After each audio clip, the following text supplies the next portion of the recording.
One thing to note is the fact that we cannot talk about climate finance without talking about the private sector. The private sector obviously plays a critical role in ensuring that these funds are raised and these funds are made available for the many climate projects that we may intend to undertake.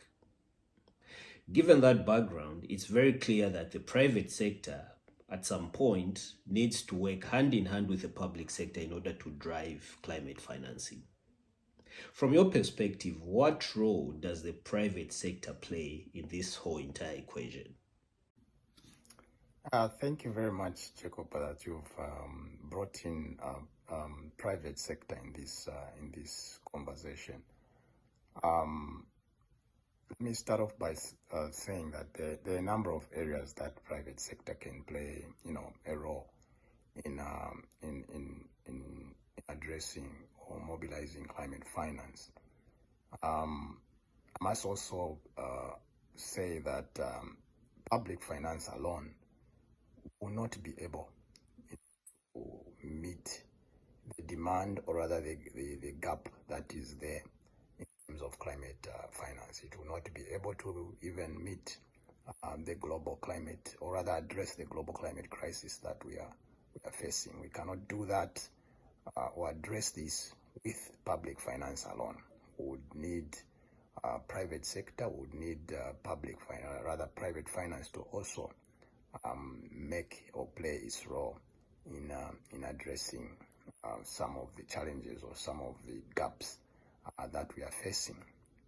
I want to highlight a few points. There are a number of areas where private sector can it, but I'll just point out a few. The first one is private sector can play a key role in terms of investment as well as capital mobilization.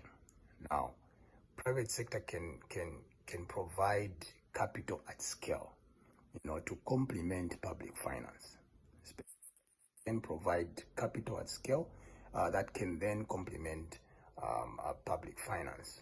This can be through green bonds, climate bonds, or even ESG funds that allow companies and financial institutions to raise capital for specifically climate resilient and low carbon projects.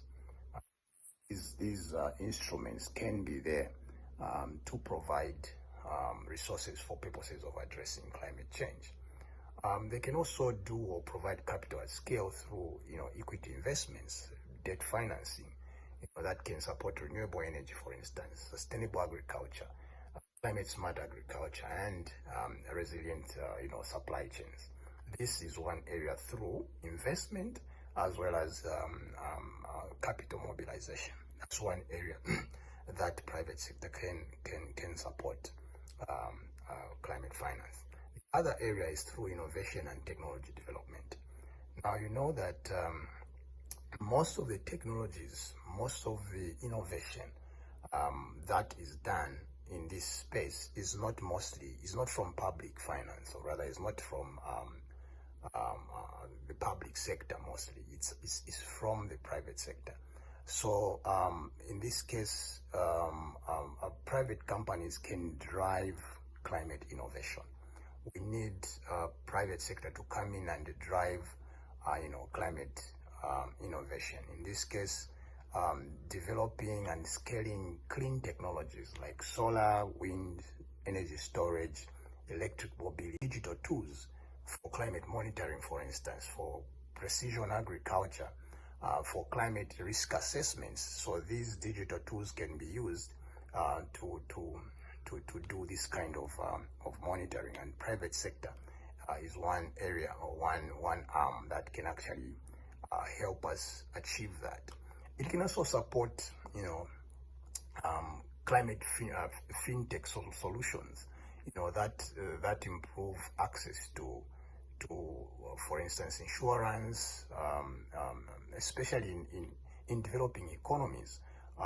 So these are some of the areas that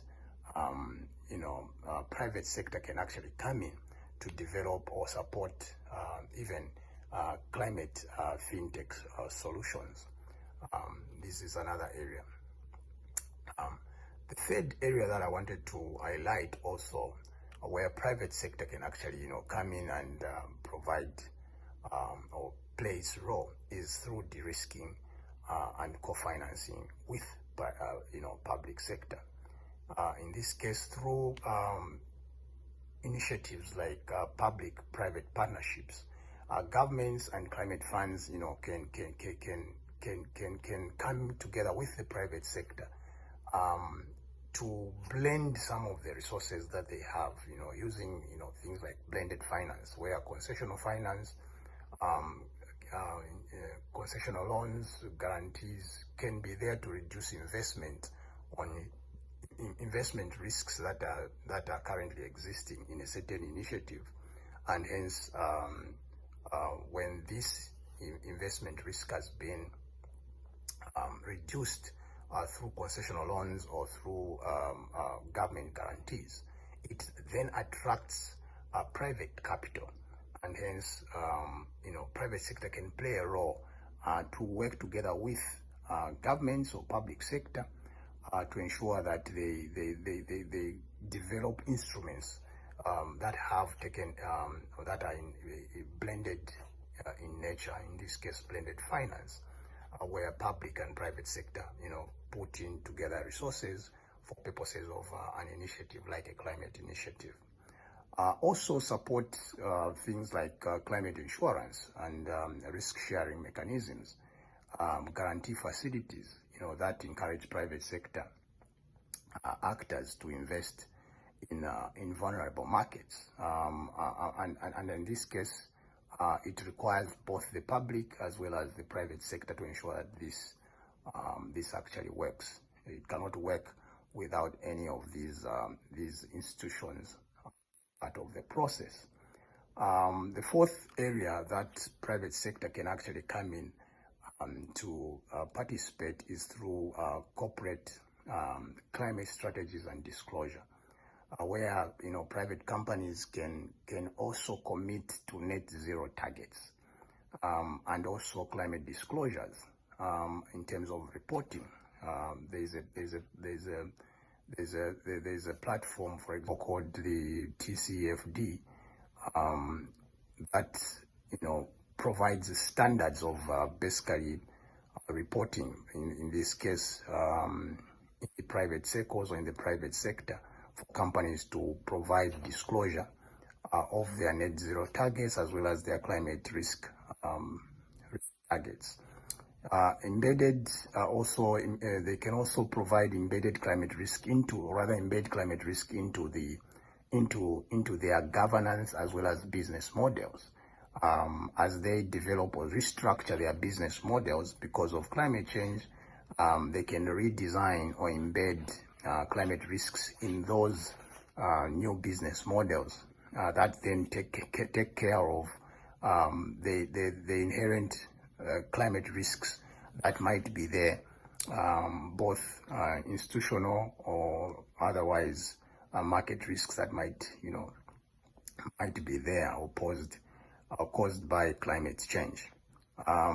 They can also see how they invest in supply chain decarbonization, for instance, and nature-based solutions. For example, they can also invest in things like carbon credits or blue carbon credits, and find business sense out of those investments. Now, these are just but a few of some of the areas where private sector can actually participate in mobilizing climate finance.